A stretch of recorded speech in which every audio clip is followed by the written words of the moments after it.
If I asked you guys what you thought a frumious Bandersnatch was, what do you think you'd say?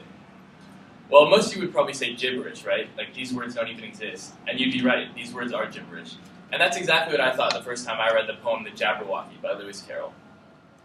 I first came across this poem in 4th grade when I was reading the book Through the Looking Glass and What Alice Found There by Lewis Carroll, which is actually the sequel to Alice's Adventures in Wonderland.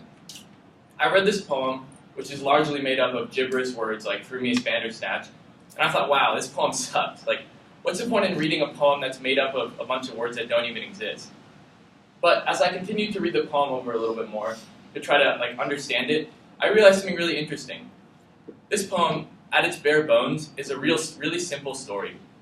It's a basic storyline about a hero slaying a beast, in this case, the Jabberwocky. But what Lewis Carroll does is he takes this really simple poem and gives it a bunch of creative, made-up words so that you can actually populate the story with your own imagination, which I think is really, really cool. So in essence, The Jabberwocky is the most creative, not creative poem ever written. So without further ado, please enjoy my interpretation of one of my favorite poems, Lewis Carroll's The Jabberwocky. 'Twas brillig and the slithy toves, the gyre and gimble in the wave. All mimsy were the borogoves, and the momrass outgrave. Beware the Jabberwock, my son, the jaws that bite, the claws that catch. Beware the Jubjub bird and shun, the frumious Bandersnatch.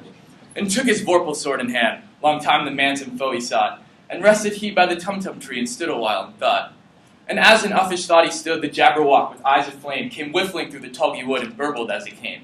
1, 2, 1, 2, and through, his vorpal blade went snicker-snack. He left it dead, and with its head he went galumphing back. And hast thou slain the Jabberwock? Come to my arms, my beamish boy. O frab to stay, Callooh Callay, he chortled in his joy.